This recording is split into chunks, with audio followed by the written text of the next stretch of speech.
En el verano de 1978, la familia Ramírez desapareció sin dejar rastro tras abordar un pequeño vuelo charter sobre el sur de Andalucía. Durante 9 años, nadie en Ronda volvió a verlos ni a saber de ellos, hasta el día en que un cazador se topó con los restos de una avioneta sepultada en las profundidades del Parque Nacional de Doñana, y todo lo que el pueblo creía saber se puso patas arriba. Juan y Lucía Ramírez eran conocidos en todo el pueblo como padres responsables e íntegros, pilares de la comunidad de Ronda. Juan, de 41 años, era dueño de la ferretería en la calle principal. Lucía, de 38, era voluntaria en la escuela y tesorera de la Asociación de Padres y Maestros, PTA. Su hija, Abril, de 14 años, era una estudiante de primer año y una talentosa clarinetista. Su hijo, Roberto, de 10 años, jugaba en las ligas infantiles e idolatraba a su padre. Cuando la familia se fue de vacaciones, un vuelo panorámico sobre los humedales, nadie sospechó que sería la última vez que los verían con vida. El 17 de julio de 1978, los Ramírez llegaron a Saiples Air Charter justo después del amanecer, cargando una sola bolsa de lona verde y una nevera portátil roja. El piloto, el veterano local Pedro Cortés, presentó un plan de vuelo con destino al Parque Nacional de Doñana y les dio la bienvenida a bordo del viejo Cessna 210. Algunos vecinos los vieron despegar hacia un cielo azul y despejado. Al mediodía, el avión nunca llegó a su destino. El contacto por radar se perdió a 16 kilómetros al oeste del pueblo, cerca del denso y pantanoso corazón del Parque Nacional de Doñana. Las labores de búsqueda comenzaron de inmediato. Decenas de voluntarios peinaron pantanos y cipreses durante días, desafiando serpientes y moscas, pero no encontraron nada, ni una mancha de petróleo, ni escombros, ni siquiera un trozo de equipaje. Las búsquedas aéreas con helicópteros y aviones se suspendieron después de 2 semanas. Con cada mes que pasaba, la esperanza se desvanecía. La propia familia de Pedro Cortés insistía en que nunca se había desviado del rumbo, pero las autoridades sospechaban un error del piloto, o incluso algo ilícito.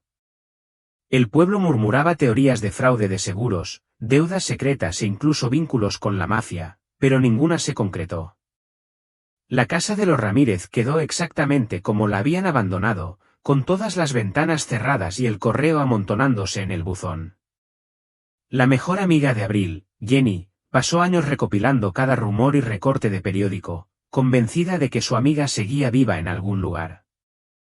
El equipo de béisbol de Roberto retiró su camiseta y pintó su nombre en la pared del dugout. Los padres de Lucía se mudaron de estado, desconsolados y sin poder quedarse. Durante casi una década, la desaparición de Ramírez atormentó a Ronda, una herida abierta que nunca sanó del todo.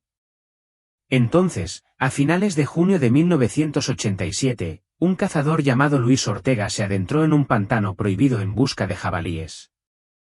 Por accidente, su bota se enganchó en algo duro en el barro. Apartando enredaderas y lodo, se dio cuenta de que había encontrado la cola oxidada y maltratada de una avioneta, con sus matrículas apenas visibles. Con el corazón latiéndole con fuerza, Luis se abrió paso entre la maleza enmarañada hasta descubrir una puerta de Cessna desteñida por el sol y el borde de un ala cubierta de musgo. Dentro del fuselaje destrozado yacían una bolsa de lona verde y una hielera roja para picnic, casi intactas por el tiempo. La noticia golpeó a Ronda como un huracán. La sheriff Elena Suárez ordenó asegurar el lugar y trajo a la policía estatal. Los periodistas acudieron al pueblo, los vecinos se reunieron en los porches y las familias revivieron viejas heridas. Se notificó a los familiares sobrevivientes de los Ramírez y se envió un equipo de pruebas al pantano, que combatió serpientes y mosquitos mientras fotografiaban cada ángulo del naufragio. Pero lo más extraño no era el estado del avión, sino lo que faltaba. No había restos humanos en el interior. Los asientos estaban rotos, el suelo cubierto de barro, pero ni rastro de los Ramírez ni de Pedro Cortés. En el asiento trasero, la bolsa de lona verde estaba cerrada. Cuando un agente la abrió, cayó un solo objeto al barro, una página arrancada del diario de Abril, fechada al día de su desaparición, con las palabras: "No es quien dice ser si nos pasa algo, terminando en una línea irregular e incompleta. A medida que la búsqueda se ampliaba y la investigación se reabrió, el pueblo se preparó para recibir respuestas, o más preguntas. Por primera vez en 9 años, Ronda albergaba esperanza, y miedo, a partes iguales. A la mañana siguiente, los restos del avión de Ramírez en el pantano habían atraído más atención que la ciudad en años. La cinta policial y la policía estatal mantuvieron a raya a la multitud mientras los especialistas forenses revisaban cada centímetro del Cessna. La sheriff Suárez, con las mangas arremangadas, permanecía de pie, hundida hasta los tobillos en el barro, dirigiendo a sus agentes y respondiendo a un aluvión de preguntas de la prensa local. Las furgonetas de noticias se alineaban en la carretera. La repentina posibilidad de respuestas reales era a la vez electrizante y aterradora. La bolsa de lona verde y la hielera roja fueron llevadas con cuidado a la carpa de evidencias, aún resbaladizas por el agua del pantano. Dentro de la bolsa, el equipo forense encontró ropa empapada de una adolescente, una botella de protector solar a medio usar y una segunda página rota de un diario, esta fechada 2 días antes de la desaparición de los Ramírez. La entrada decía: «Papá parecía nervioso esta mañana». Mamá no dejaba de mirar al señor Cortés como si quisiera decir algo pero no pudiera. Algo no cuadra. La tensión en la carpa era palpable a medida que catalogaban cada objeto. El agente León García, la mano derecha de Suárez, regresó sin aliento de su inspección del pantano circundante. «Sheriff, querrá ver esto». A 50 metros del accidente, enredada entre raíces de ciprés, encontró una Polaroid rota, la familia Ramírez junto al avión, todos sonrientes, excepto Juan, cuya sonrisa forzada y mirada baja no pasaron desapercibidas para Suárez.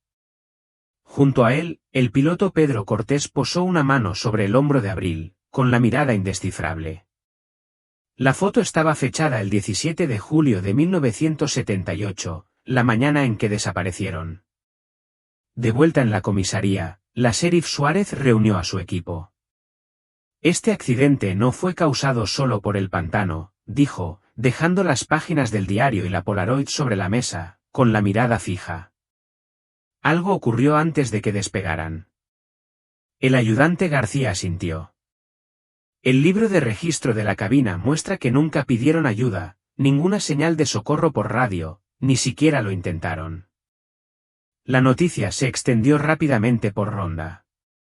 En el antiguo restaurante, la gente debatía acaloradamente, algunos acusaban a Pedro Cortés, otros a Juan Ramírez, y algunos murmuraban sobre el supuesto romance de Lucía con el concejal, un rumor que nunca se había desvanecido del todo. La mejor amiga de Abril, Jenny, lloró al enterarse de las páginas del diario. Abril nunca hablaba mucho de su hogar, dijo a los periodistas, pero le daban miedo los secretos, los de los demás, los de su familia. Lo anotaba todo. El sheriff visitó a los padres ancianos de Lucía, quienes habían llegado en coche desde Pensacola en cuanto se enteraron. El padre de Lucía, Valentín Morales, parecía desfallecido por la esperanza y el dolor. «Mi hija me llamó esa mañana», dijo, entregándole a Suárez un sobre con cartas viejas de Lucía. Dijo que lamentaba no haber aceptado el vuelo. Parecía asustada. Uno enviado la semana antes de que desaparecieran. Terminaba: «Estamos todos nerviosos. John se comporta de forma extraña». Abril no deja de observarlo. «Roberto es demasiado pequeño para darse cuenta». Mientras tanto, el equipo forense descubrió una última pista en la nevera, una servilleta doblada con un número de teléfono descolorido y una nota escrita a mano por Lucía. Decía: «Si no volvemos, llama a este hombre. Él sabrá qué hacer». El número era de un teléfono público en Sevilla, desconectado durante años. No llevaba a ninguna parte, o eso parecía. Al atardecer, los rumores se descontrolaron. ¿Huían los Ramírez de algo? ¿Fue un montaje del accidente o alguien más sobrevivió y desapareció en el pantano? ¿Y qué quiso decir Abril con «no es quien dice ser»? ¿Era su padre, el piloto o alguien que esperaba al otro lado de la línea telefónica de Sevilla? La sheriff Swope se quedó al borde del pantano, contemplando la creciente oscuridad. La verdad, enterrada durante tanto tiempo, finalmente se abría paso, y con cada respuesta surgían 100 nuevas preguntas. Apenas durmió esa noche, absorta en las páginas del diario y la Polaroid bajo la tenue luz de la lámpara de su oficina, repasando mentalmente cada pista. Al amanecer, reunió a sus agentes para una reunión estratégica. Empezamos desde cero, anunció. Esto ya no es un caso sin resolver. Necesitamos tratar a cada familiar y conocido como posible víctima y posible sospechoso. Su primera llamada fue a la Policía Metropolitana de Sevilla, preguntando si podían rastrear alguna llamada o actividad relacionada con el antiguo número de teléfono público encontrado en la servilleta. El detective al otro lado le dijo que había estado implicado en una serie de fraudes de seguros sin resolver a finales de los 70, todos relacionados con pilotos de vuelos charter de pequeños pueblos. Nunca encontramos al cabecilla, admitió el detective, pero ese teléfono público seguía apareciendo en la documentación. La mente de Swope daba vueltas. ¿Estaba Pedro Cortés más involucrado de lo que nadie creía?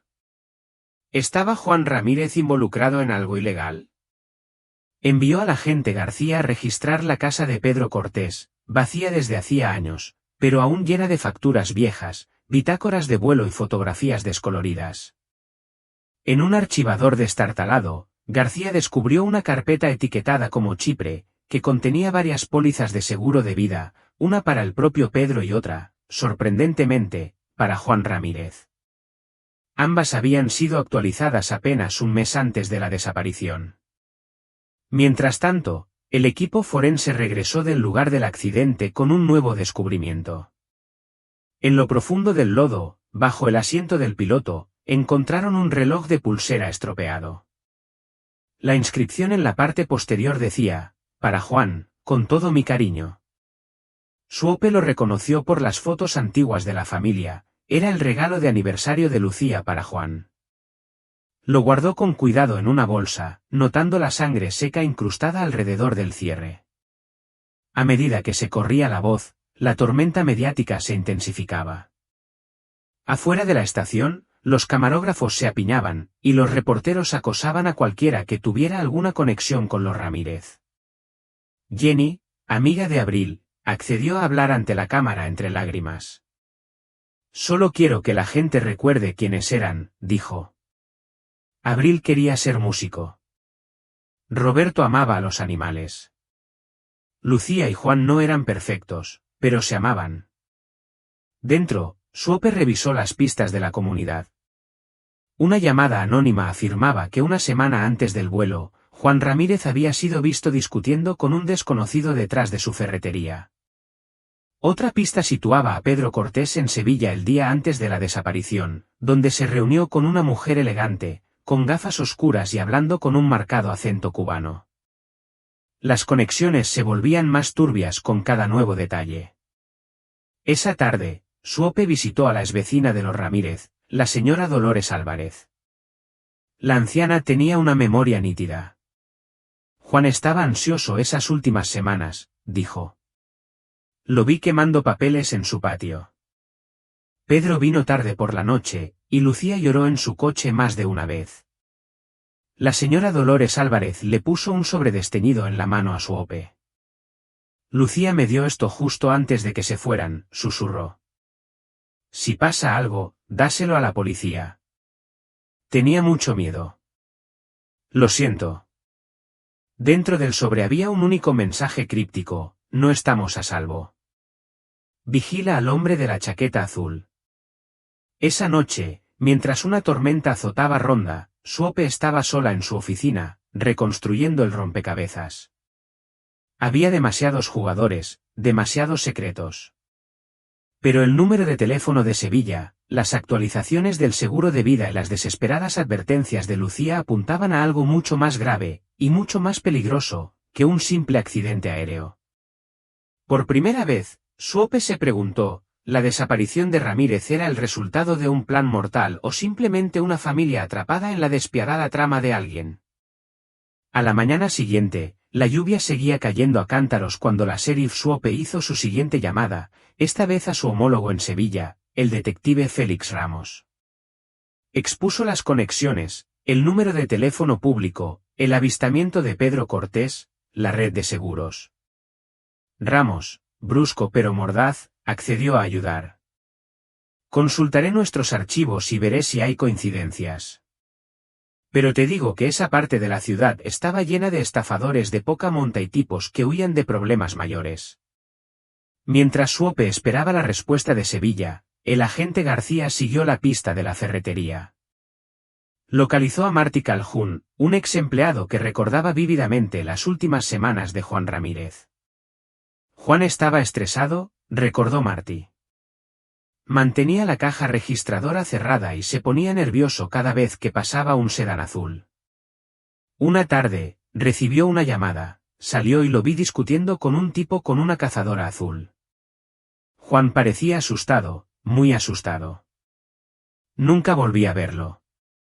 De vuelta en la comisaría, los forenses terminaron de procesar las páginas del diario y la Polaroid. El laboratorio confirmó que la escritura en ambas entradas del diario rotas coincidía con las tareas escolares conocidas de Abril, lo que dejaba pocas dudas de su autenticidad. Pero surgió un detalle aún más escalofriante: la huella dactilar en la Polaroid no era de Abril ni de ningún miembro de la familia Ramírez. Pertenecía a un hombre desconocido, de entre 30 y 40 años. Según los registros estatales, Swope había cotejado la información con antiguos informes delictivos de Sevilla. Esa tarde, el detective Ramos llamó con un nombre, Víctor Díaz, un intermediario cubanoamericano vinculado a la red de fraude de seguros, pero nunca acusado. Había trabajado en una pequeña aerolínea charter, al igual que Pedro Cortés, y se rumoreaba que usaba cazadoras azules como tarjeta de presentación. Díaz había desaparecido de Sevilla a finales de julio de 1978, pocos días después de la desaparición de los Ramírez. Swope insistió: ¿alguna conexión con Cortés? Ramos respondió: solo rumores. Ambos frecuentaban un club cerca del aeropuerto, pero nunca los pillamos juntos. Fíjense en esto, la exesposa de Díaz dijo haberlo visto con una adolescente que parecía asustada justo antes de que desapareciera. Pensó que era su sobrina. Esa noche, el agente García pasó por casa de Swope con un fajo de recibos recién descubiertos de los libros de la ferretería, escondidos tras un panel falso en la oficina. Muchos eran retiros de efectivo, todos firmados por Juan, pero uno destacaba: $5.000, a nombre de VD, y fechado 2 días antes del vuelo. García le preguntó si reconocía las iniciales. Swope asintió con tristeza. Su oficina estaba ahora repleta de pruebas, fragmentos del diario, la advertencia de Lucía, el número de Sevilla, el recibo y el enigmático hombre de la chaqueta azul. Cada pieza apuntaba a una red más grande que una simple tragedia familiar. Una oscura teoría estaba tomando forma: Juan Ramírez, amenazado o involucrado en una conspiración, se vio obligado a sobornar a Díaz. Lucía, consciente del peligro, había intentado advertir a amigos y vecinos, y Abril había presentido que algo andaba mal desde el principio. Pero ¿cómo había acabado el avión en lo profundo del pantano sin rastro de la familia?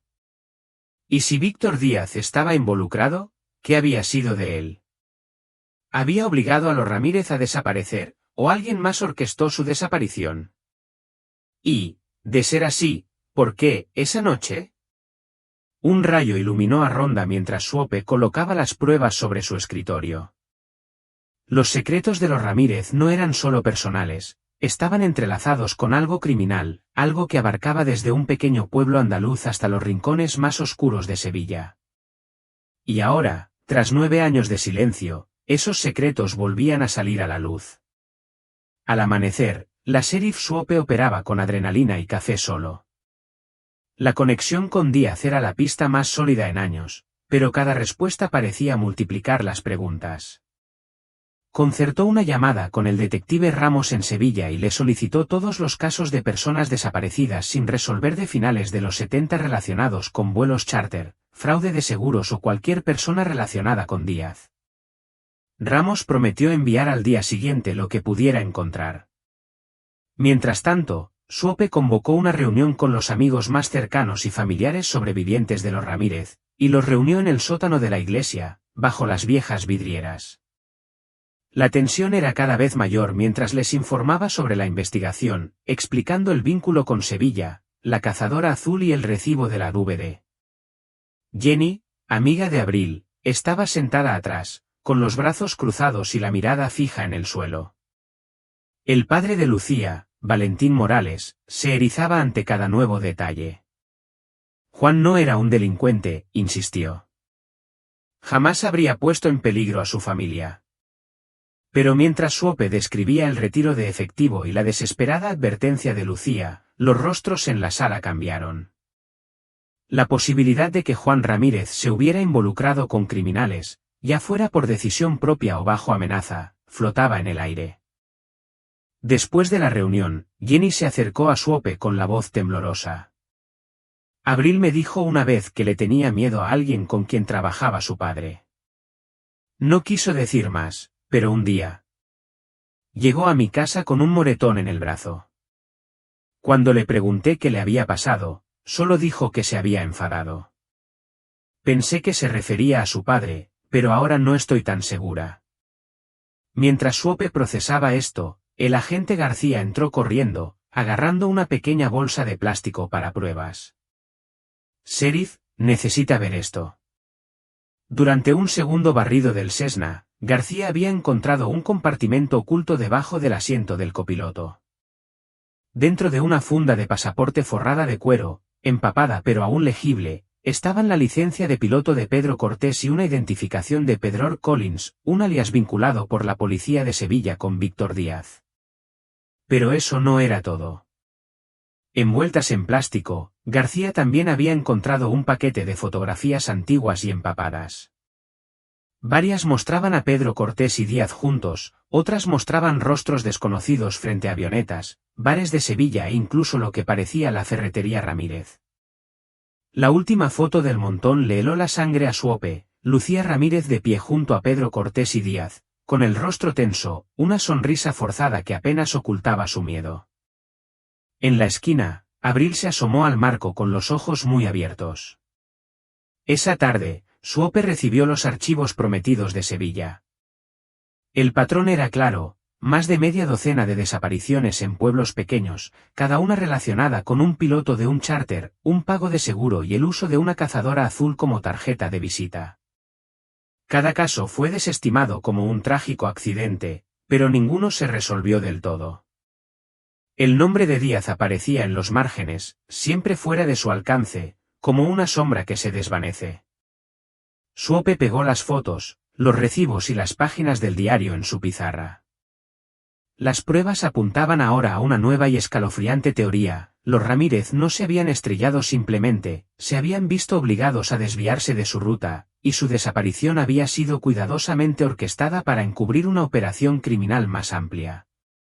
Pero una pieza seguía sin encajar: si todo se trataba de dinero o silencio, ¿dónde estaban los Ramírez ahora y por qué, después de 9 años, nunca se habían encontrado los cuerpos?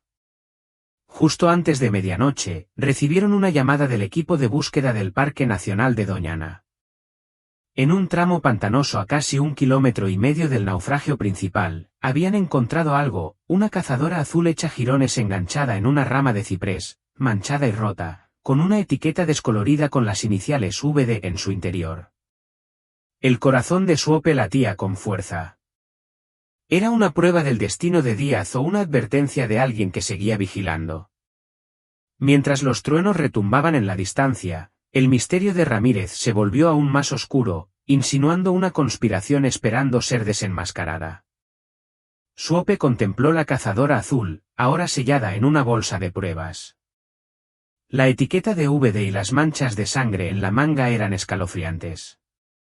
Ordenó al equipo forense que analizara la chaqueta en busca de ADN y cualquier fibra que pudiera vincularla con los Ramírez, Pedro Cortés o cualquier persona del círculo criminal de Díaz. El artículo fue cuidadosamente catalogado y fotografiado, otra pieza de un rompecabezas que parecía moverse cada vez que lo tocaban. Esa mañana, El detective Ramos llamó desde Sevilla. Hablé con la exesposa de Díaz. Dice que no lo ha visto desde 1978, pero hace años oyó el rumor de que se escondía en algún lugar de Los Cayos. Nunca encontramos pruebas. Su nombre sigue saliendo a la luz cada pocos años, sobre todo cuando aparece muerto alguien del viejo circuito de estafas de seguros. Suope le dio las gracias, colgó y ordenó inmediatamente a García que buscara los alias de Díaz en todas las bases de datos policiales, desde Andalucía hasta Texas. Mientras tanto, el equipo de búsqueda del Parque Nacional de Doñana seguía peinando el pantano. Justo después del mediodía, encontraron otra pista, una pistola oxidada, medio enterrada en el barro, cerca de la Cazadora Azul. El número de serie había sido limado, pero el análisis forense sugirió que el arma había sido disparada recientemente, en el último año. Eso significaba que alguien había regresado al lugar, tal vez para destruir pruebas o resolver asuntos pendientes. La noticia de los nuevos descubrimientos se extendió rápidamente en el restaurante. La conversación pasó de la especulación al miedo. Quizás los Ramírez estén vivos y escondidos, susurró un lugareño. O quizás alguien quería asegurarse de que siguieran desaparecidos. Esa noche, Jenny, la amiga de Abril, no pudo dormir. Pasó la velada revisando los viejos anuarios de Abril, buscando rostros que coincidieran con los hombres de las fotografías recién encontradas. Mientras tanto, las sospechas de Suope la llevaron de vuelta a la casa de los Ramírez, abandonada, pero aún propiedad de la familia.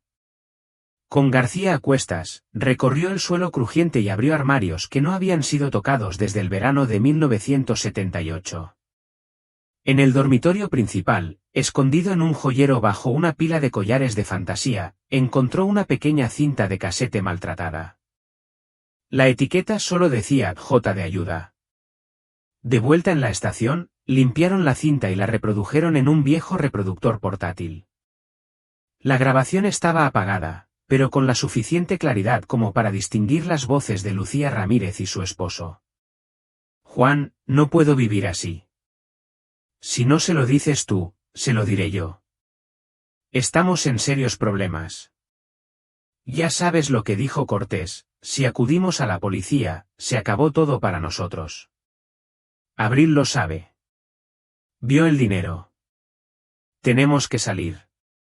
La cinta se cortó abruptamente, como si alguien la hubiera desconectado. La mente de Suope daba vueltas. ¿Qué secreto habían compartido los Ramírez con Cortés y Díaz? ¿Qué amenazaba con revelar Lucía y a quién le tenía tanto miedo? La evidencia ahora apuntaba a chantaje, colusión y quizás un plan desesperado para escapar. Pero lo habían logrado o alguien los había silenciado antes de que pudieran actuar. Justo entonces, Suope recibió una llamada del hospital. Un hombre de la zona, Francisco Delgado, antiguo colaborador de Pedro Cortés, había sido encontrado brutalmente golpeado en una parada de camiones a las afueras de Sevilla antes de quedar inconsciente. Les dijo a los paramédicos, nunca dejaron a la niña. Sigue ahí fuera. La encontraron, pero dejó algo. El mensaje era críptico, pero Suope sintió un escalofrío. ¿Estaba Abril viva cuando la familia desapareció? ¿Y qué había dejado? Mientras la lluvia golpeaba las ventanas de la estación, Suope sabía que el único camino a seguir era a través de los secretos enredados del pantano, donde la verdad esperaba todavía medio enterrada y más peligrosa que nunca.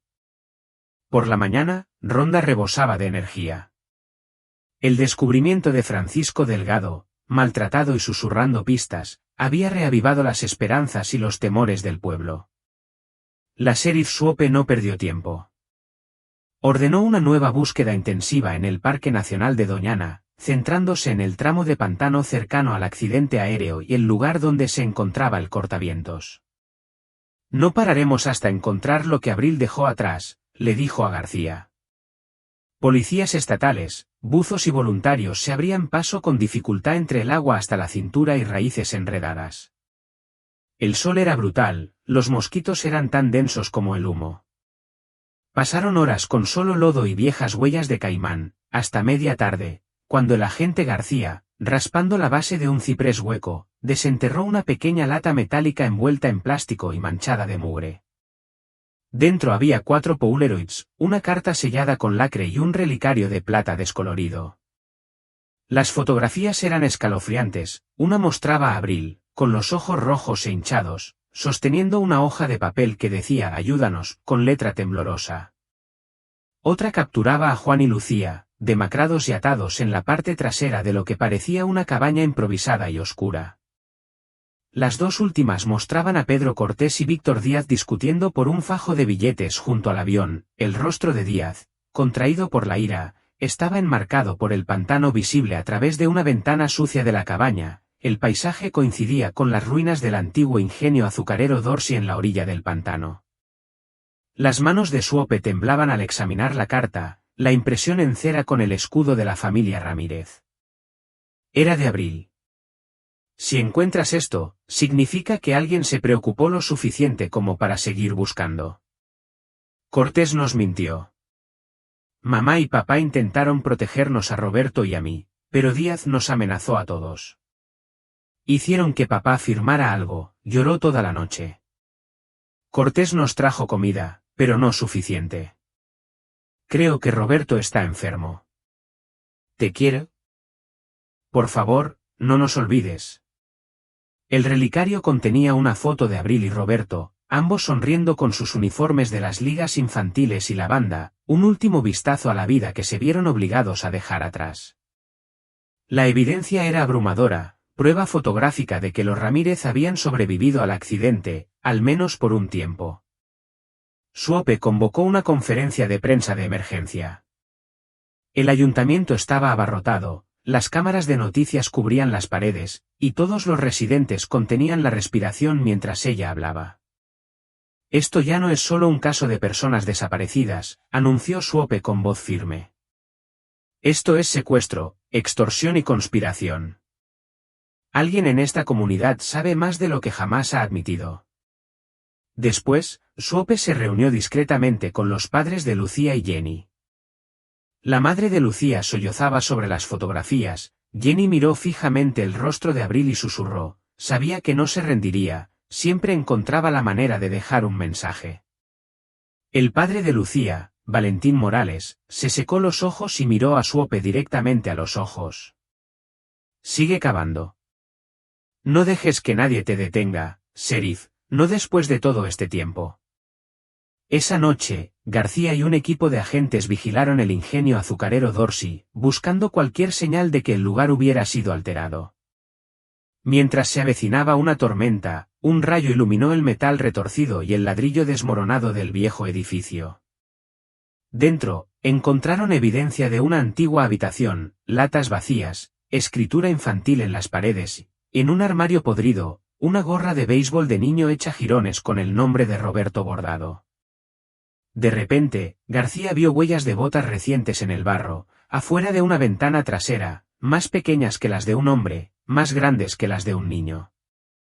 Alguien había estado allí recientemente y no querían que la verdad saliera a la luz. A medida que la lluvia arreciaba, quedó claro, la historia de los Ramírez no estaba enterrada en el pasado. Alguien seguía ahí fuera, observando, esperando y dispuesto a hacer lo que fuera para mantener sus secretos a salvo. Al amanecer, el abandonado ingenio azucarero Dorsey estaba repleto de investigadores. La sheriff Suope instaló un puesto de mando móvil en el estacionamiento, y sus agentes peinaban cada centímetro de las extensas ruinas. Los reflectores iluminaban las vigas oxidadas y las ventanas rotas, mientras el agua de lluvia se acumulaba en el hormigón agrietado. La búsqueda había comenzado, y la verdad estaba cada vez más cerca. Las huellas de botas lodosas que encontró García fueron cuidadosamente fotografiadas y moldeadas. Los forenses estimaron que tenían menos de una semana de antigüedad. Alguien definitivamente regresaba aquí, y recientemente. El equipo de búsqueda encontró más evidencia escalofriante dentro de una pila de libros infantiles, empapados y medio podridos, un viejo saco de dormir con las iniciales de Abril bordadas y un termo destartalado que aún conservaba la pegatina descolorida de la ferretería Ramsey. Cerca de la salida trasera, Un agujero irregular en la cerca revelaba un sendero fangoso que se dirigía hacia la parte más densa del pantano. Swope se reunió con García y el agente Barnes. Necesitamos un perímetro en este lugar ahora. Quienquiera que haya estado viniendo aquí, quiero que lo encuentren, dijo. Y verifiquen con la policía de Sevilla de nuevo, cualquier persona relacionada con Díaz o Cortés en la última década que de repente haya guardado silencio. Barnes asintió. Yo lo haré. Al salir, un coche entró en el aparcamiento a toda velocidad. El detective Félix Ramos, de Sevilla, exhausto pero decidido, levantó una carpeta. Tenemos algo, dijo, dejándose caer en una silla plegable junto a Swope. Ramos explicó que unos años después de la desaparición de los Rams, la exesposa de Díaz había recibido varias cartas anónimas, todas con dinero en efectivo y mataselladas de pequeños pueblos de la costa del Golfo. La letra no coincidía con la de Díaz, pero sí con la de otra persona, Rubén, el hermano de Pedro Cortés. Solía hacer vuelos de abastecimiento con Pedro y se retiró del negocio tras una acusación por drogas. Creemos que ha estado vigilando a Díaz y tal vez a los Ramsies, dijo Ramos. Swope entrecerró los ojos. Así que Rubén Cortés podría seguir en el juego.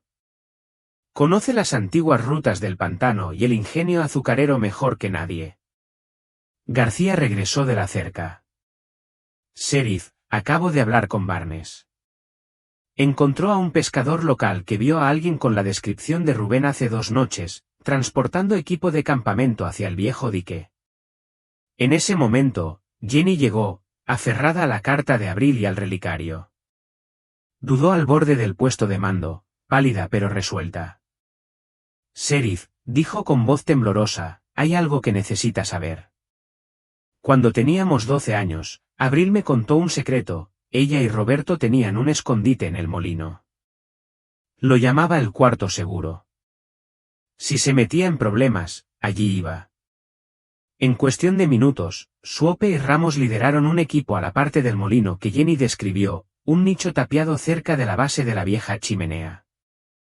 Se necesitaron 3 agentes y una palanca para abrir el mortero desmoronado.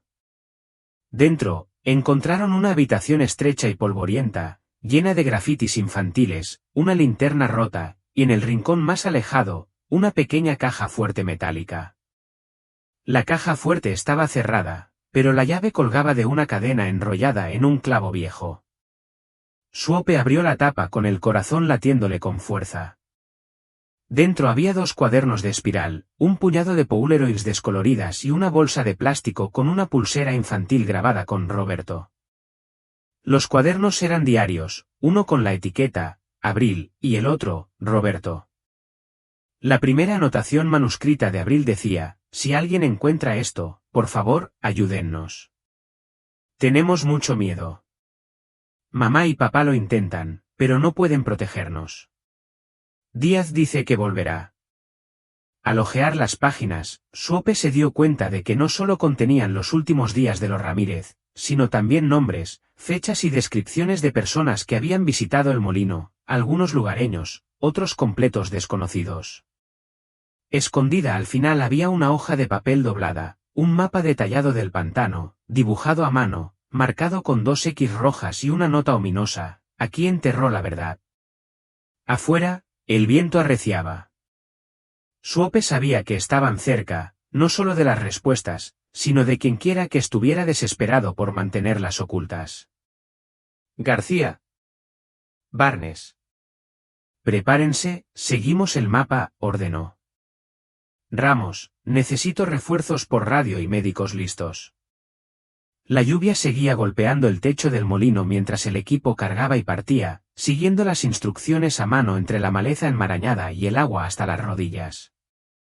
El mapa los condujo a las profundidades del Parque Nacional de Doñana, cada curva estaba marcada por la letra temblorosa de Abril, gran ciprés, cabaña vieja, árbol torcido. La primera X roja los condujo a un claro inundado, medio obstruido por juncos y ramas bajas. Allí, bajo una lámina de hojalata oxidada, encontraron una tumba poco profunda. Cavando con cuidado, los agentes desenterraron un conjunto de huesos de adulto, parcialmente envueltos en lo que una vez fue una cazadora azul. Los forenses confirmaron rápidamente lo que Swope sospechaba: los restos no pertenecían a ninguno de los Ramírez. Los registros dentales coincidían con los de Víctor Díaz. La revelación conmocionó al equipo. Díaz, considerado durante mucho tiempo el cerebro en la sombra, llevaba años muerto, probablemente desde la desaparición de los Rams. ¿Pero quién lo mató? ¿Y quién había mantenido las amenazas y el soborno? Antes de que Swope pudiera procesarlo, la radio de Barnes sonó. Sheriff, detectamos movimiento al norte de su ubicación, cerca de la segunda X. Swope, García y Ramos se apresuraron hacia el lugar, con las botas hundiéndose en el lodo. El viento azotaba los árboles y los relámpagos centelleaban en lo alto. En la segunda X, encontraron un puesto de caza derrumbado y huellas recientes que rodeaban el perímetro, pesadas, muy separadas, demasiado grandes para cualquiera de los niños. Swope pidió silencio y el equipo avanzó sigilosamente, con las armas desenvainadas.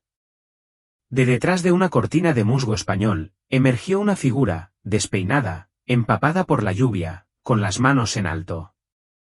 Rubén Cortés. Su rostro estaba demacrado, con una barba espesa y salvaje, pero su mirada era penetrante, ardiente de desafío y agotamiento. No dispares, graznó. Llegas demasiado tarde. No tienes ni idea de a qué te enfrentas.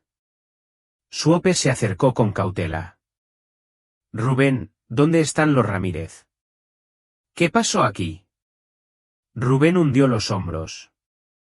No les hice daño, intenté ayudarlos, lo juro. Pedro y Díaz estaban metidos en cosas que yo no quería. Pero una vez que el avión se estrelló, todo empeoró. Los niños sobrevivieron más que los padres. Díaz entró en pánico, quiso usarlos para pedir un rescate, pero se volvió codicioso. Pedro se volvió contra él. Enterré a Díaz yo mismo, pensé que estaba protegiendo a los niños, pero él se rindió. Secándose la lluvia de los ojos, añadió, había alguien más, alguien de aquí. Vi que le pagaban a Pedro. Nunca supe su nombre. La confesión fue cruda. Swope presionó para obtener más detalles.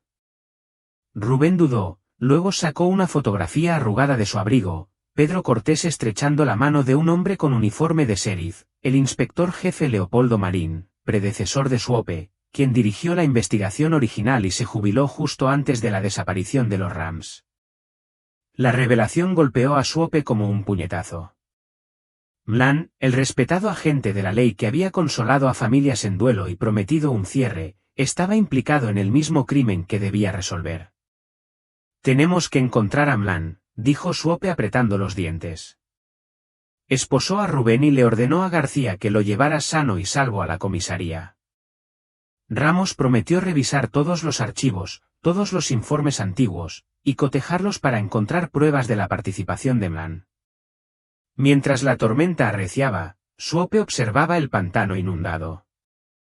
Por fin empezaba a encajar la situación: la desaparición de los Ramírez no fue una tragedia fortuita ni obra de forasteros.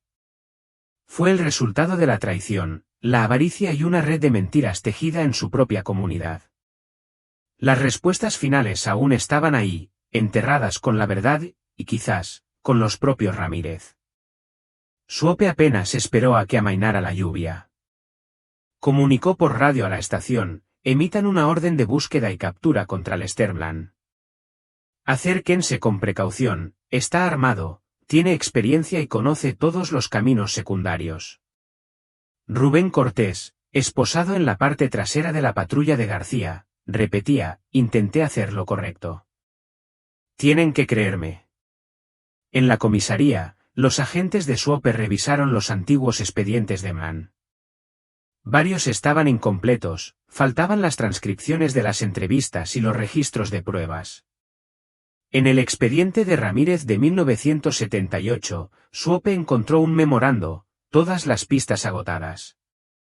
Cerrar el expediente. No se toman medidas. Pero la última página tenía una nota garabateada con una letra diferente: llamar a Pedro si hay algún cambio. Usar el canal extraoficial. Pedro Cortés y Mlán habían sido más cercanos de lo que nadie sospechaba. Ramos, al trazar la cronología en la oficina de Suope, observó: Mlán debió conocer a Díaz a través de Pedro. Tendría acceso a todas las redes de búsqueda, podría redirigir recursos y ocultar pruebas. García asintió con tristeza. Si ayudó a encubrir el accidente, eso explica por qué no se descubrió nada, hasta ahora. Jenny, que se había quedado hasta tarde para ayudar a organizar los cuadernos recuperados de Abril, notó un detalle extraño. «Sheriff, mire esto». Señaló una entrada del diario fechada la semana anterior a la desaparición de los Rams. Vi al sheriff Mlán hablando con mamá. Parecía enfadado. «Papá dice que el trato se está poniendo peligroso. Ojalá pudiéramos irnos». Los márgenes estaban llenos de la letra curva de Abril, asustado. «No confíes en él». Al caer la noche, Suope recibió un aviso de un agente apostado en la antigua cabaña de caza de Mlán, al oeste del pueblo.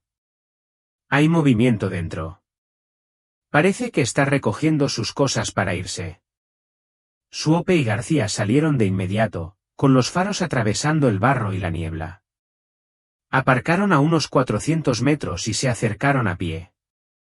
El corazón de Suope latía con fuerza mientras se acercaban sigilosamente a la cabaña. Luces encendidas, sombras moviéndose tras las cortinas. García cubría la parte trasera, Suope, la delantera. Llamó con fuerza. «Lester. Soy el sheriff Suope». «Abre. Tenemos que hablar, ya». Un largo silencio, y luego la puerta se abrió con un crujido. Mlán estaba en la entrada, mayor y más corpulento, pero con la misma mirada acerada que Suope recordaba de sus días de novato. Miró su pistola, luego a García, que estaba detrás de ella. «Te estás equivocando, Elena». «¿Lo estoy yo?», preguntó Mlán. La voz de Suope era firme. «Encontramos el cuerpo de Díaz». Rubén Cortés confesó. «Le mentiste a este pueblo durante 9 años. Quiero la verdad, y ya». Mlán apretó la mandíbula. «Hice lo que tenía que hacer». «No lo entiendes». Pedro y Díaz eran unos monstruos. Juan Ramírez les debía dinero. Cuando no pudo pagar, la situación se descontroló. Intenté contenerlo. «Encubrieron la desaparición de una familia», dijo Suope. «Dejaron que este pueblo sufriera por nada». Los ojos de Mlán brillaron con una mezcla de arrepentimiento y desafío. «Pensé que podía arreglarlo. Para cuando me di cuenta de lo grave que era, ya era demasiado tarde». Los niños, Abril, Roberto, eran colaterales. Si hubiera denunciado, habría muerto más gente antes. Suárez pudo presionarlo. Un disparo sonó desde la parte trasera de la cabaña. García gritó: «¡Se ha escapado!». Mlán cerró la puerta de golpe y se lanzó a por un panel oculto bajo la alfombra, agarrando una caja metálica y saliendo disparado por la parte trasera. Suárez lo persiguió entre la lluvia y la maleza, con la adrenalina a flor de piel. Lo alcanzó cuando Mlán tropezó con la raíz de un árbol y dejó caer la caja. Suárez lo inmovilizó, arrancándole el arma de la mano. «Se acabó, Lester». Los agentes esposaron a Mlán y lo arrastraron hasta la patrulla. Suárez se arrodilló en el barro, abriendo la caja con orgullo. Dentro estaba lo que podría ser el eslabón perdido: Polaroids, cartas y una cinta de casete con la etiqueta Ramírez, pruebas solo para mí. La verdad estaba cerca, casi al alcance de la mano, pero Suárez sabía que los secretos finales sobre el destino de los Ramírez seguían ocultos en esas últimas horas desesperadas en el pantano. La lluvia golpeaba con fuerza las ventanas de la comisaría mientras Suárez llevaba a Mlán a una sala de interrogatorios. Entregó la caja metálica a los forenses, pero se quedó con la cinta de casete y las Polaroids, decidida a examinarlas ella misma. García rondaba cerca, con la tensión grabada en el rostro. ¿Crees que realmente hablará?, preguntó. No tiene otra opción, respondió Suárez. Con las pruebas que tenemos, es solo cuestión de tiempo para que salga a la luz toda la historia. Mlán permaneció sentado en silencio, con las manos esposadas y la mirada fija en la mesa. Suárez entró, colocó una grabadora frente a él y pulsó el botón de reproducción. La cinta dio paso a la voz de Pedro Cortés, nerviosa y susurrante. Lester, si estás oyendo esto, estoy muerto o perdido. Díaz está perdiendo el control.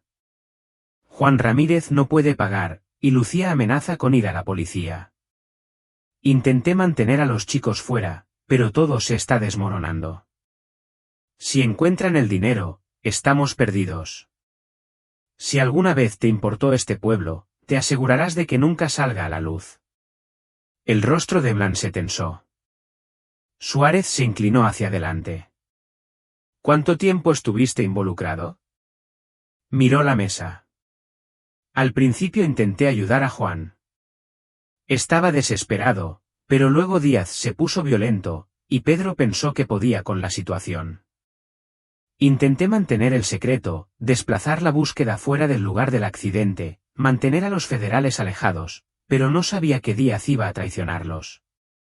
Todo el dinero desapareció, y ellos también.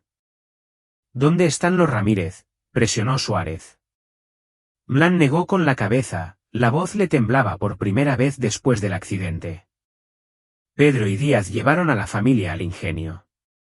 Dijeron que lo retendrían hasta que Juan pudiera conseguir el dinero, pero Lucía intentó escapar, Díaz le disparó a Juan. Encontré su cuerpo una semana después, cuando fui al ingenio. Los niños habían desaparecido. Pedro juró que los dejaría ir, pero nunca volví a ver a Abril ni a Roberto. Suárez deslizó las Polaroids por la mesa, la foto de Abril con la frase «Ayúdenos», la imagen de Pedro y Díaz con dinero, la foto de Lucía con los dos hombres. ¿Sabías de esto? Mlán los miró un buen rato.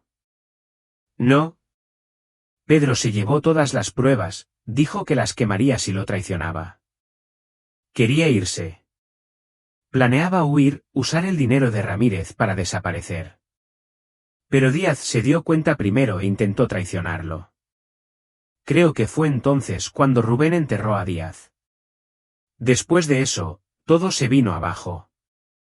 García intervino con una actualización, los forenses encontraron una coincidencia en la sangre de la cazadora azul, Víctor Díaz y Juan Ramírez. También encontraron ADN de Roberto en la gorra de béisbol del molino. A Suárez le dolió el corazón al pensarlo. ¿Y los niños, Lester? Están muertos. La voz de Mlán se quebró. No lo sé. De verdad que no. Busqué en ese molino de arriba abajo después de que todo se derrumbara, pero ya no estaban.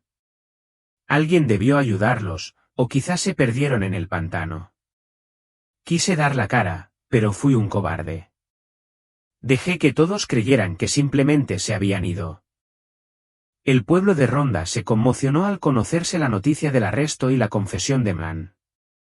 La prensa acudió al juzgado. Los vecinos murmuraban sobre quién podría haber sabido, ayudado o encubierto el crimen. Jenny lloró sobre las cartas y fotos de Abril, jurando no dejar que el recuerdo de su amiga se desvaneciera jamás. Pero incluso mientras Suárez conducía a Mlán a una celda, ella sabía que lo último, el destino de Abril y Roberto, quienes los ayudaron, seguía siendo inalcanzable. El ingenio azucarero y el pantano aún guardaban secretos, y Suárez estaba decidida a descubrirlos, sin importar el dolor o el peligro que representaran. La sheriff Swope apenas se detuvo a descansar. En cuanto ficharon a Mlán, ella y García volvieron a sumergirse en las viejas pruebas, cotejando cada entrada del diario, cada fragmento de la caja fuerte, cada línea de los cuadernos encontrados en el molino. Los nombres que Abril había escrito, los visitantes, los ayudantes, se compararon con los registros locales y las listas de testigos de 1978. Un nombre se repetía, la señora Lucía Jiménez, una anciana voluntaria de la iglesia que siempre había vivido cerca del molino y que, según Abril, traía pan cuando Pedro no estaba. A la mañana siguiente, Suárez y García visitaron la cabaña de la señora Jages, al borde del pantano. La anciana los recibió con ojos cansados, pero no se resistió mientras le explicaban el motivo de su visita. Siempre me preguntaba cuando alguien preguntaría, suspiró, haciéndolos pasar. La casa olía a terrancio y madera empapada por la lluvia. Abril y Roberto eran solo unos niños, comenzó Lucille con voz temblorosa. No sabía qué hacían Pedro y Díaz, pero sabía que los Ramírez estaban en apuros. Lucía me rogó que ayudara a sus hijos. Empecé a dejarles comida junto al molino al anochecer, escuchando si lloraban. Una noche, encontré a Abril afuera del molino, cubierta de picaduras de mosquitos, llorando por su madre. Los traje a ella y a Roberto aquí por unos días, pero estaban muy asustados. Pedro llamó a mi puerta, amenazó con quemar mi casa si se lo contaba a alguien. Así que les preparé comida a los niños, les dije que siguieran el canal hacia el norte y recé para que encontraran un lugar seguro. A Suárez se le encogió el corazón. ¿No los volviste a ver? Lucille negó con la cabeza. Quería ir a la policía, pero Mlan era el sheriff. No confiaba en él. Nunca supe si los niños lograron escapar. Lo siento mucho. De vuelta en la comisaría, Ramos llamó desde Sevilla. Sheriff, he encontrado una pista en esos archivos de seguros. El hermano de Pedro Cortés, Rubén, intentó cobrar una de las pólizas, la de Abril, para ser exactos, aproximadamente un año después de que desaparecieran. El banco la marcó como sospechosa y Rubén desapareció poco después. La dirección que usó era un apartado postal en Savannah, Georgia. Suárez actuó con rapidez y envió una solicitud al Departamento de Policía de Savannah. En cuestión de horas, recibió una respuesta. Una niña desconocida y un joven Juan desconocido habían sido ingresados en un albergue infantil a finales de 1978. Los encontraron vagando cerca de la estación de tren, sucios y desnutridos, pero vivos. Los archivos del albergue incluían descripciones: niña, de unos 14 años, cabello castaño, relicario de plata; niño, de unos 10 años, gorra de béisbol con la palabra Roberto bordada. Nadie los reclamó. Después de unas semanas, fueron transferidos al sistema de acogida, se les cambiaron los nombres y los registros fueron sellados por el Estado para proteger su privacidad. A Suárez le temblaban las manos al leer los archivos. Eran ellos.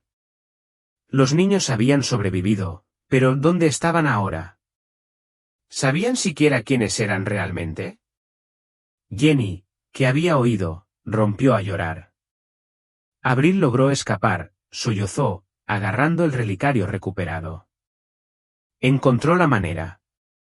Suárez y García pasaron la noche revisando los nombres antiguos del refugio en todas las bases de datos disponibles, actas de matrimonio, formularios de cambio de nombre, cualquier cosa que pudiera llevar a Abril y Roberto a la adultez. Esa misma noche, Suárez dio con una coincidencia: una mujer de Savannah, de unos 50 y pocos años, adoptada a los 14, que coincidía con la descripción y el historial médico de Abril. Suárez contestó el teléfono con el corazón palpitante y marcó el número que aparecía en la lista.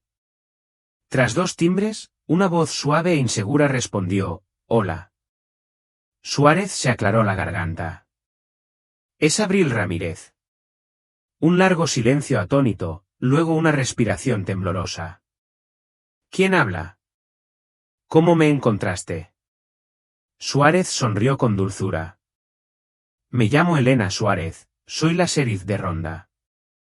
Creo que tú y tu hermano llevan desaparecidos mucho tiempo. Hemos descubierto la verdad». Mientras Abril jadeaba y comenzaba a llorar, Suárez se dio cuenta de que, por primera vez en casi una década, la historia de la familia Ramírez estaba a punto de cerrarse.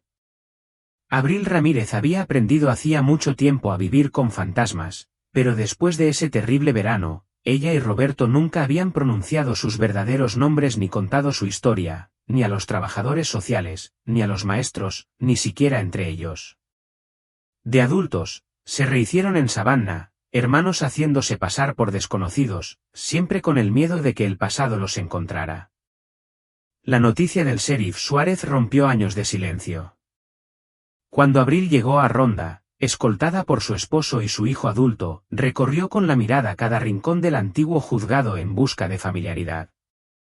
Roberto, ahora un hombre tranquilo y reservado, de cabello canoso y la misma mirada inquisitiva de su padre, estaba de pie junto a ella.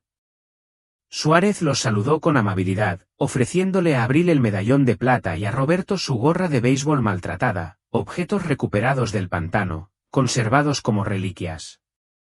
Nunca pensé que volvería a ver esto, susurró Abril, agarrando el relicario. O a él, añadió, mirando a Roberto.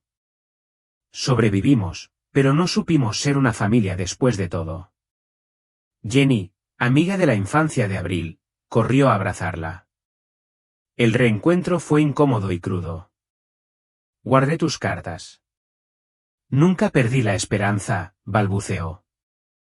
Por primera vez en décadas, Abril se permitió recordar las risas y la música de su infancia, antes de que el miedo y el secretismo la dominaran. Suárez guió a los hermanos a través de la cronología, las pruebas, las confesiones, los nombres de quienes les hicieron daño. Mientras se revelaban los detalles, Roberto permaneció sentado en silencio, con los puños apretados. Entonces todo es cierto, dijo finalmente. Nuestros padres se han ido, todos nuestros seres queridos se han ido por culpa de la avaricia y los secretos. Abril se volvió hacia Suárez con ojos feroces. ¿Intentó Man encontrarnos alguna vez? ¿Alguien lo hizo? Suárez negó con la cabeza. No lo hizo.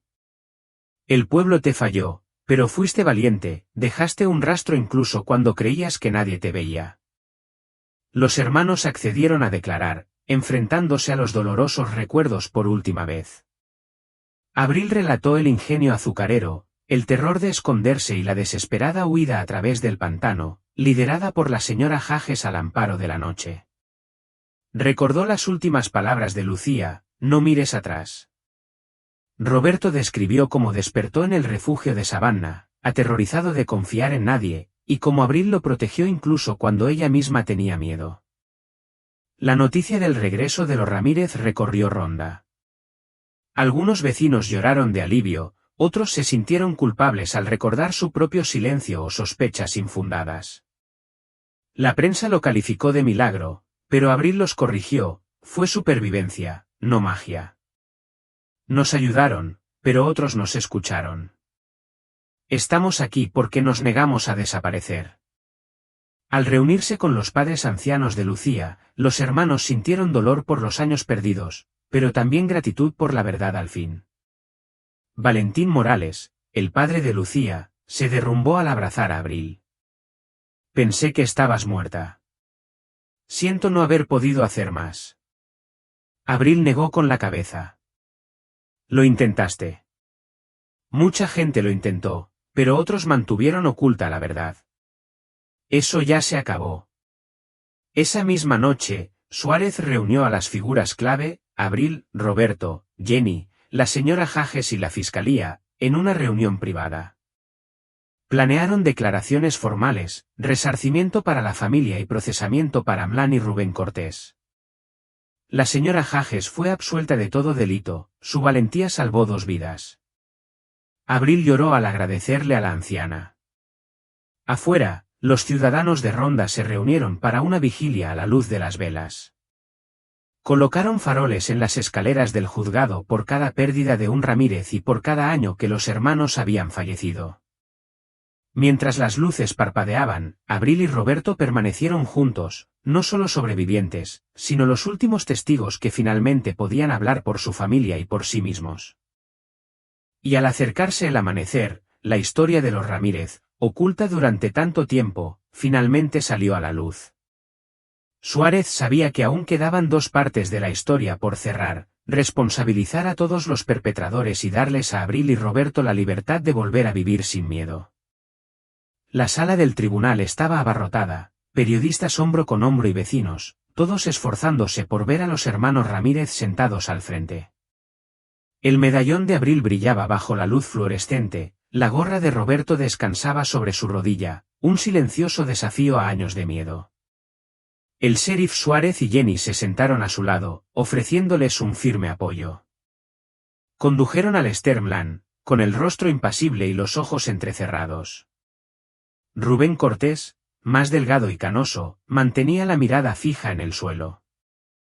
Los fiscales describieron la red de mentiras, el fraude al seguro, el soborno, el escenario del accidente simulado y el silencio coordinado que hizo desaparecer a una familia. Fotografías, anotaciones en el diario y la evocadora Polaroid de Ayúdennos aparecieron en la pantalla de pruebas. Abril fue la primera en testificar. Su voz tembló, pero no flaqueó, al describir los meses de cautiverio en el ingenio azucarero, la valentía desesperada de su madre y el terror de correr por el pantano de noche. Roberto lo siguió, hablando menos, pero con total honestidad, éramos niños. Hicimos lo que teníamos que hacer para sobrevivir. Nunca dejamos de esperar que alguien nos encontrara. La defensa intentó presentar a Mlan como un protector desacertado, abrumado por su deber hacia la ciudad. Su estrategia fracasó ante el contrainterrogatorio de Suárez y la montaña de pruebas, la propia confesión grabada de Mlan selló su destino. El abogado de Rubén Cortés pidió clemencia, citando su último esfuerzo por proteger a los hijos de Ramírez, pero el testimonio de Abril, como Rubén observó y no intervino, persiguió al jurado. Los padres de Lucía, frágiles pero decididos, se dirigieron al tribunal. Perdonamos a quienes intentaron hacer el bien, pero no podemos perdonar a quienes ocultaron la verdad. Los veredictos fueron rápidos. Mlan fue declarado culpable de conspiración, obstrucción a la justicia y complicidad en secuestro. Rubén Cortés fue sentenciado por cargos menores, se reconoció su cooperación, pero se castigó su silencio. El fiscal del distrito anunció que Pedro Cortés, dado por muerto, sería procesado póstumamente por sus crímenes. El ayuntamiento se comprometió a abrir todos los casos sin resolver que Mlan había manejado. Afuera del juzgado, los reporteros les acercaron micrófonos a Abril y Roberto, pero Abril levantó la mano. Estamos agradecidos por la justicia, pero queremos vivir en paz. Lo mejor que puede hacer este pueblo es no olvidar nunca lo que sucede cuando los secretos se arraigan. Jenny abrazó a Abril, con lágrimas en los ojos. Ahora estás en casa. Siempre lo estarás. Esa noche, en la vigilia comunitaria, Suárez habló ante un mar de velas: la justicia no se trata solo de castigo. Se trata de verdad. Se trata de asegurar que ningún niño, ninguna familia, desaparezca jamás sin dejar rastro. Mientras la multitud se dispersaba, Abril y Roberto caminaron lentamente por las tranquilas calles de Ronda. El pasado nunca los abandonaría del todo, pero el miedo finalmente se había desvanecido. Roberto miró hacia la cúpula del juzgado y susurró: a mamá y papá les habría gustado esto. Abril le apretó la mano, sintiendo por primera vez desde su infancia un atisbo de paz. En las semanas siguientes, una silenciosa sensación de renovación invadió Ronda. Las velas de la vigilia se habían apagado, pero su luz perduraba en cada conversación y cada gesto de bondad hacia Abril y Roberto Ramírez. El sheriff Suárez colaboró con la fiscalía y los servicios sociales para garantizar que los hermanos recibieran apoyo, terapia, asistencia legal e incluso las llaves de la casa abandonada de sus padres. La casa de los Ramírez, antes cerrada y llena de maleza, volvió a la vida. Abril y Roberto estaban en el porche, abriendo la cerradura con un clic y manos temblorosas. Dentro, el aire estaba cargado de recuerdos. Abril vagaba de habitación en habitación, pasando los dedos por el papel pintado descolorido y los dibujos infantiles en la pared del armario. Roberto encontró la vieja radio familiar y la encendió. La misma emisora country, llena de estática, resonaba por los altavoces como el día antes de su vuelo. Revisaron cajas de recuerdos, fotos, trofeos de música, una pelota firmada por el equipo de las ligas infantiles de Roberto. Cada objeto era una prueba agridulce de un pasado apreciado y robado a partes iguales. Jenny, ahora una presencia constante, ayudó a restaurar el jardín y a catalogar las reliquias familiares. La gente del pueblo colaboró, pintando el porche y cortando el césped, gestos de expiación y nuevos comienzos. Los padres de Lucía la visitaban a menudo, a veces sentados en silencio en el columpio, absortos en sus pensamientos. Abril empezó a trabajar como voluntaria en la biblioteca, organizando programas de lectura para niños. Roberto, siempre atraído por la naturaleza, creó un programa de mentoría para niños de la localidad, enseñándoles pesca, senderismo y supervivencia, las mismas habilidades que una vez los mantuvieron vivos a él y a su hermana. Su presencia, aunque silenciosa, se convirtió en una fuente de esperanza e inspiración. Una tarde, la sheriff Suárez la visitó con una pequeña caja. «Encontramos esto como evidencia», dijo, entregándosela a Abril. Dentro estaba la última carta de Lucía, escrita pero nunca enviada, diciéndoles a sus hijos que los amaba y que, pasara lo que pasara, eran lo suficientemente fuertes para soportar cualquier cosa.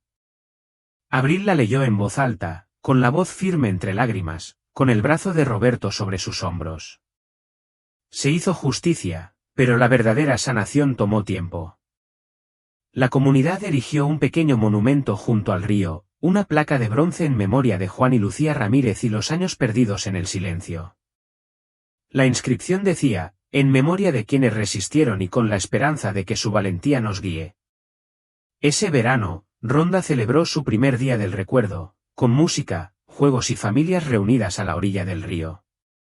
Abril y Roberto se situaron en el corazón de la multitud, finalmente no como niños perdidos, sino como prueba viviente de que la verdad, aunque dolorosa, podía traer paz. La primavera trajo nuevos comienzos. Abril y Roberto emprendieron un viaje por carretera por la costa, siguiendo la ruta que habían soñado de niños pero que nunca se atrevieron a recorrer. Cada pueblito, cada rostro nuevo, les recordaba lo lejos que habían llegado, de niños asustados en el pantano a adultos forjando un futuro a su manera. Al regresar a casa, encontraron la casa de los Ramírez pintada y flores brillantes en el jardín. Abril estaba de pie en el porche, cerrando los ojos mientras la brisa traía risas lejanas del parque. Roberto desempacó su caja de aparejos e invitó a los niños del vecindario a pescar con él. En un último acto de clausura, Abril y Roberto visitaron la placa conmemorativa junto a la orilla del río.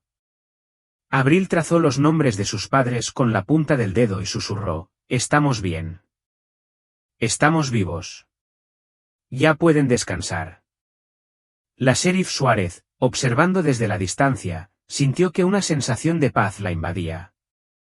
Sabía que las cicatrices del pasado nunca desaparecerían del todo, pero el pueblo, y los Ramírez, eran más fuertes por haberlas enfrentado. Mientras el anochecer caía sobre Ronda, Abril y Roberto estaban sentados uno al lado del otro en los escalones del porche, observando las luciérnagas bailar sobre la hierba. «¿Sabes?», dijo Roberto en voz baja, «solía desear que pudiéramos olvidar todo lo que pasó». Abril negó con la cabeza. «Pero si lo hiciéramos, no seríamos quienes somos, y tampoco sabríamos lo fuertes que somos».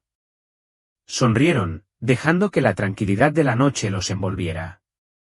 Antes atormentada por secretos, Ronda ahora se sentía llena de posibilidades.